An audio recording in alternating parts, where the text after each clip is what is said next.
先开始的话，我想先简单介绍一下，就是从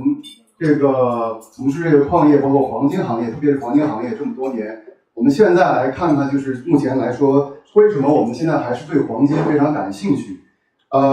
我觉得从最基本的角度来讲，就是我们觉得黄金的整个的一个供应面、供求面、供应面的话，还是现在是比较紧张的。那么过去我们可以看到，因为过去很多年呢，由于这个市场的情况不太好。那么很多公司都面临着降低成本啊各方面的压力，所以说我们可以看到很多的统计报告呢，很多大的公司对勘探的投入都非常的降低的非常厉害，所以说过去几年没有什么非常大的一些勘探的一些投入，就造成了我们很少有这种像过去一样很多的新的一些金矿或者是新的资源的一些发现。另外呢，就是发现的这些金矿、这些项目的这些质量也都非常的，相比以前来讲，品位会比较低，而且呢，开采难度也是比较大。就是一些比较高质量的一些好的矿山，现在来说是越来越难发现了。第三点呢，就是说我们现在看整个现在生产矿山的这些情况，就是由于新的资源量没有跟得上来，所以说在产矿山现在面临就是很多的品位也在不断下降。然后开采深度也在不断的越来越深，开采难度越来越大，成本也就越来越高。所以说整个来讲，对产量的供应的影响还是比较大的。另外的话，从金融市场来讲，现在就金融市场还是比较有很多的不确定性，所以我们看到不管是中国的央行还是其他很多国家的央行呢，他们现在也在加大买入黄金储备的力度。所以说，我们觉得黄金还是在未来金融不确定的情况下，市场情况下，我们觉得会是一个非常好的制衡美元的一个好的一个资产配置，而它有非常强的金融属性，会在未来我觉得会越来越多的体现出来。I think just to ramp up a little bit what I'm saying, just to give a summary of what I'm saying. So I worked in the mining industry, especially in gold mining industry, for over 10 years. I worked for China Gold for 8 years, and now I'm working for Iron Gold as a mid-tier gold producer based in Toronto. So just based on my experience and what's happening in the industry, I think on the supply side, gold is very tight because either in exploration and production we have less and less findings now, and it's more difficult for us to find high quality mines like we do before. And a lot of companies under the background that they have to reduce their cost, and they have to make them survive in the very tough market. So that means they will have less expenditure in the exploration. So we have less and less high quality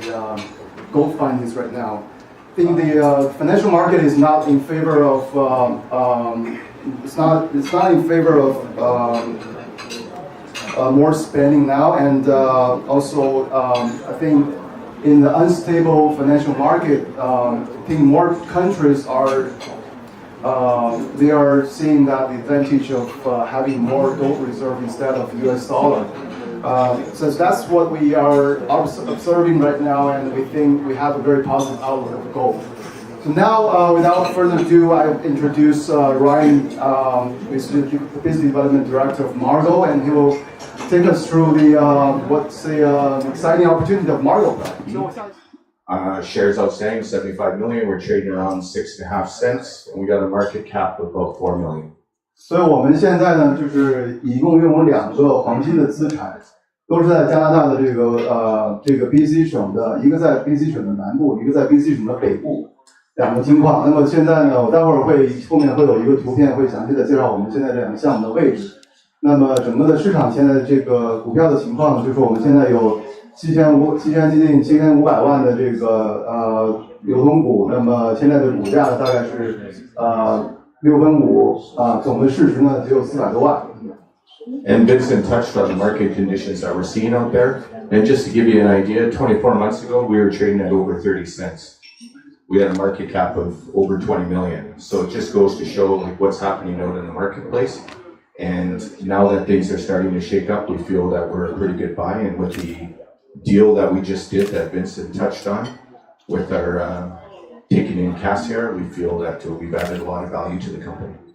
所以就像这个我刚才也讲到，这个现在的市场，这个确实对矿业来讲是不是非常好的一个市场？那么就在2年前呢 ，Margaux 的市值其实是现在的话应该是在4-5倍吧。就是那么我们现在觉得，就整个公司还是一个处于严重低估的一个状态。那么随着我们最近的这个并购的新的这个资源，就是 Cassiar 这个项目呢，我们觉得公司现在又增加了非常多的价值。那么我们觉得随着市场的好转，我们对公司还是非常有信心的，而现在也是一个觉得非常好的一个投资公司的一个时机。So this year, by year's end, we hope to take the 1 million maiden resource that we have and redo the 43-101. So just getting it recertified. It was done in 2009, and they did do substantial 4 years of drilling after that. So we feel that we can add to that number. Some are saying that there's an additional 300,000 ounces to add to it. 所以这个就是要讲一下我们现在最近并购的这个项目，这个 Cassiar 项目就是我们在 BC 省北部的这个项目。那么上周我们也是刚签完这个项目最终的协议，现在这个项目已经基本上交割完成。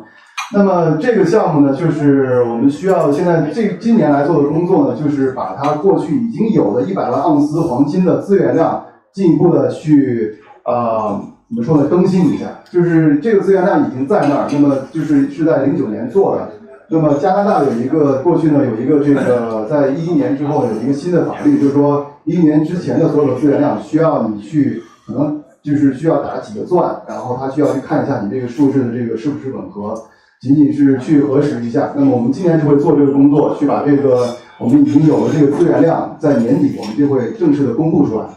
So by year's end, we've been entering in all the data, doing up the drill, what we want to do. We've hired an independent geologist to come in.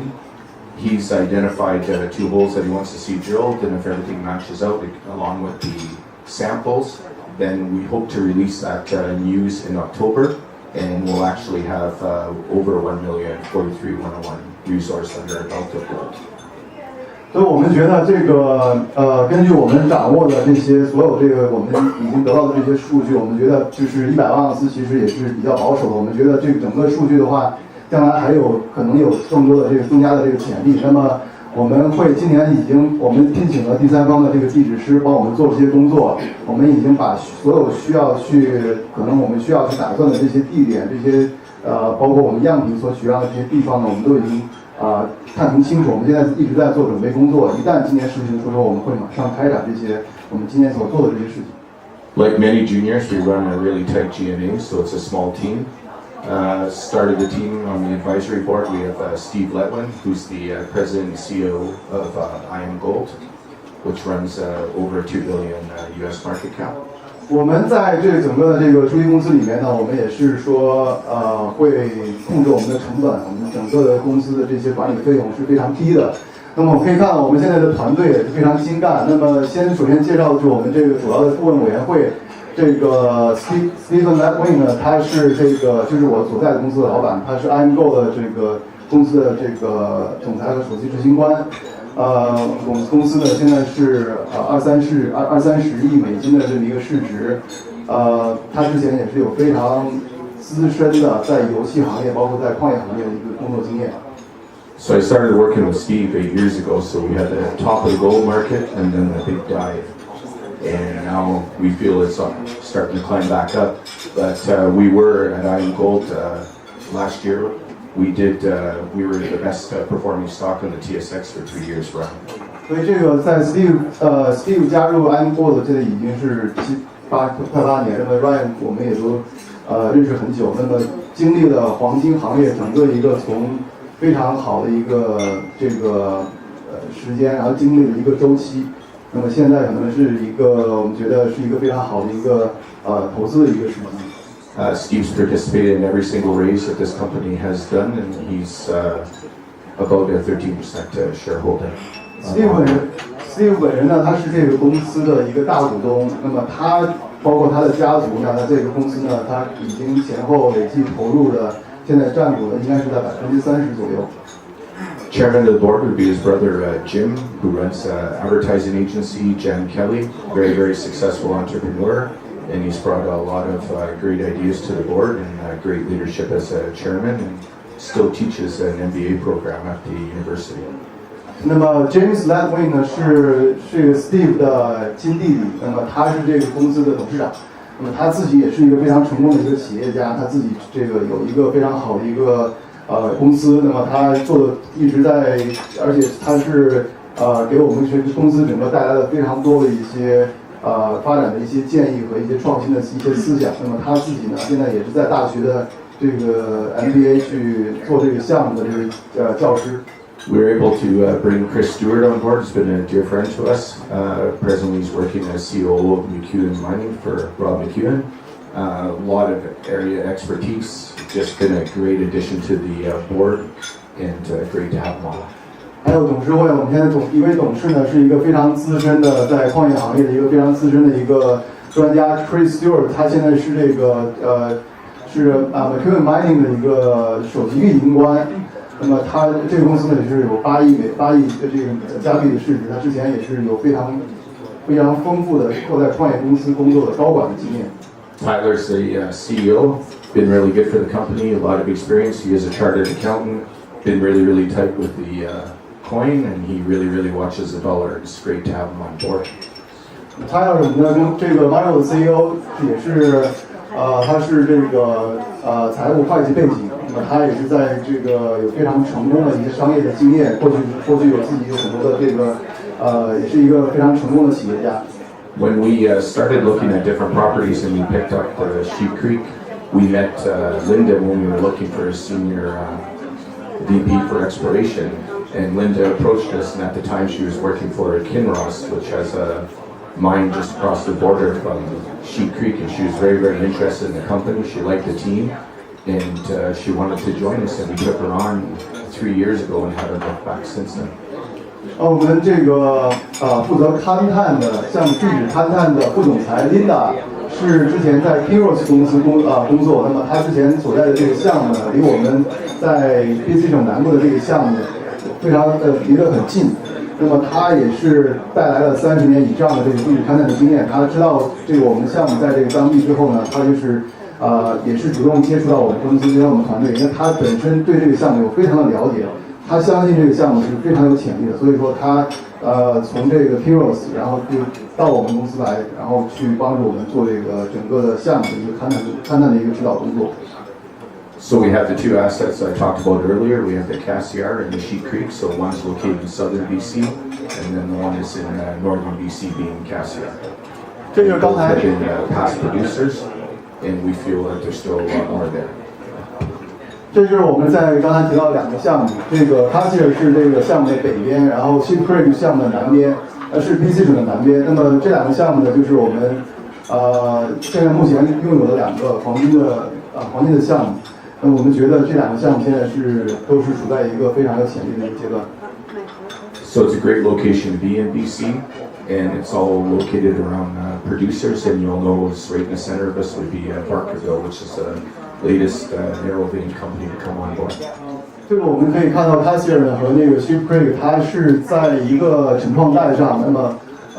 所以 Cassiar 和 Sheep Creek 这2个是在这个一个沉矿带，然后我们是中间呢有另外一个项目，就是 Barkerville 这个公司。这个公司呢，它拥有这个项目是在 BC 省一个非常成功的一个开发中的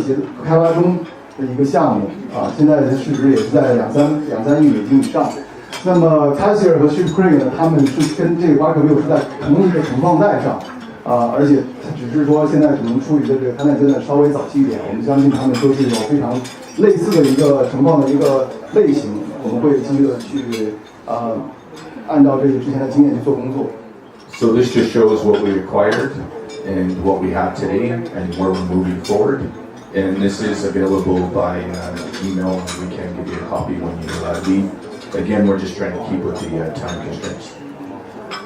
这个就是我们这个目前我们项目的一些详情，就是我们现在新收购的这个项目，还有就是我们现在今年会做的一些工作。刚才其实也都提到了一些。那么我们会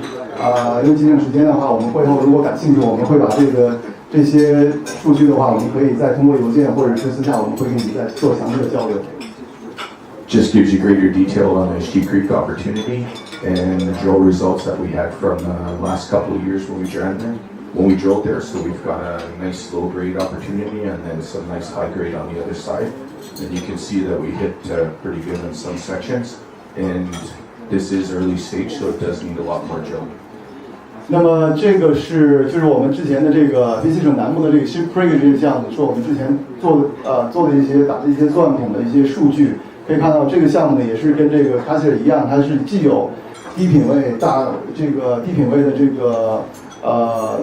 这个钻孔数据，那么也有一些高品位的发现，所以说它是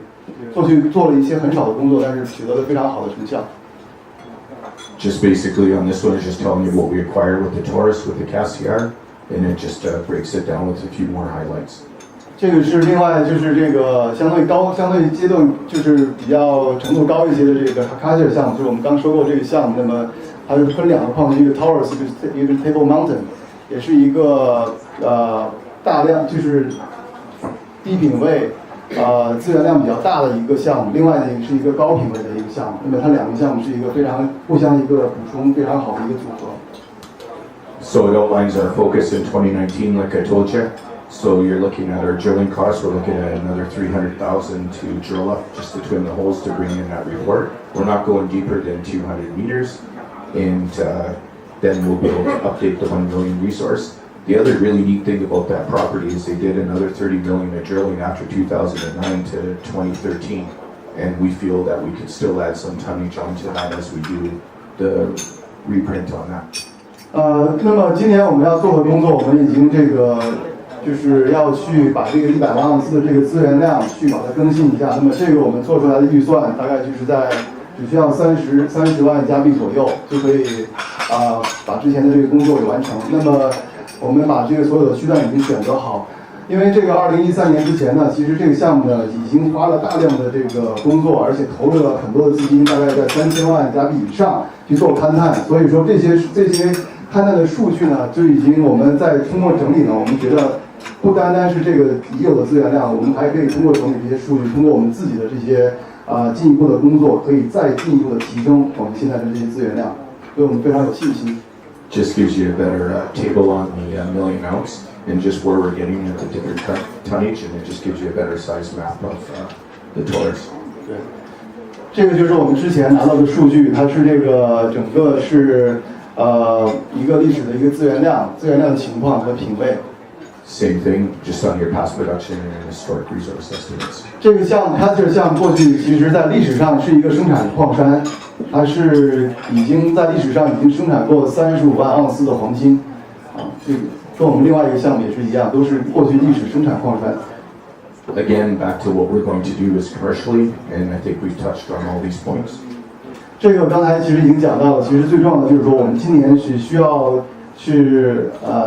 做一些工作，我们已经非常容易的可以去更新我们现在已有的这个100万美元100盎司的这个资源量。So we are just wrapping up the 500,000 financing,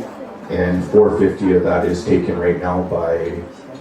the group ourselves. So Steve came in and his family are in for 450, and we've got some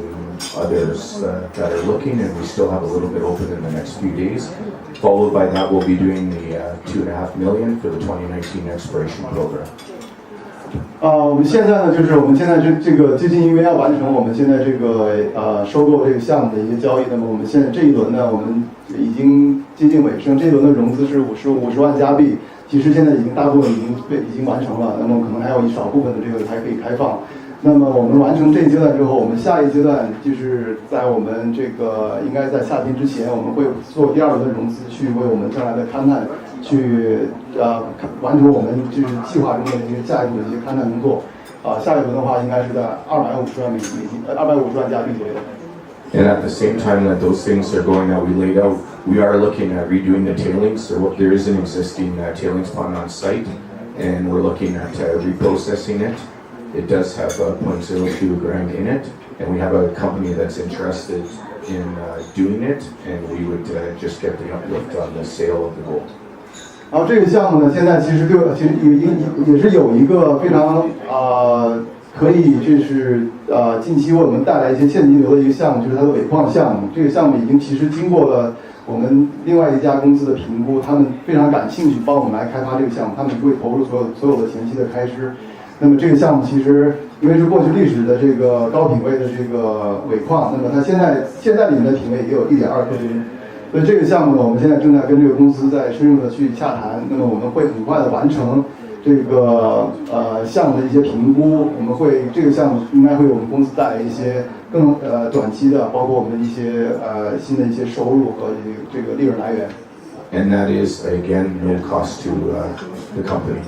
这个项目就是不会对公司的造成任何的一些成本或支出，那么完全的是会为我们带来这个公司的一些现金。This just covers off the points why we feel this is an investment rationale when you're looking at different opportunities, and there are lots out there. And this is what we feel makes ours different than everyone else. 那么我们现在就是其实，在加拿大这个一个非常矿业非常丰富的一个地方，我们希望我们公司在以这样的平台去看更多的机会。我们也会把自己手上的这些项目经营好。我们现在有非常好的一些机会，我们会按照我们的计划一步一步的把这些计划能够落实，然后将来还会给各位投资人进行汇报。And that's one thing I've learned with the lots of presentations is never wear out your welcome. If you have any other questions, we'd be happy to answer them later on when dinner's finished. Thank you very much for your time.